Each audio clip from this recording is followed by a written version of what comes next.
This is a yellow green, light green natural combination Escher Sharpening stone from Germany. Has a label remnant on the back. At some points in its life it was cut down. It was probably like a 10 by 2 at some point, and two guys might have split the stone between them. It is lapped and chamfered on one side. It is, hold on, sorry, 4 3/16 of an inch long by 2 1/16 of an inch wide. On the narrower side, it's 7/8. Sorry for the focus. Wider side, 15/16 of an inch thick. There is fissure on the end, as you can see. And just for the sake of comparison, not for sale, not included, not for sale. This is my personal barber's delight I use, Gelbgrun, as you can see. Color comparison.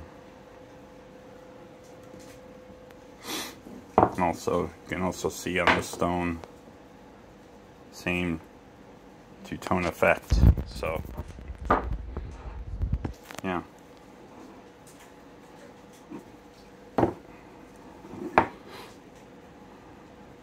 Anyway,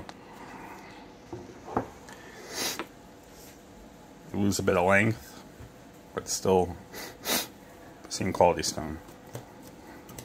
So, out of the way. Escher.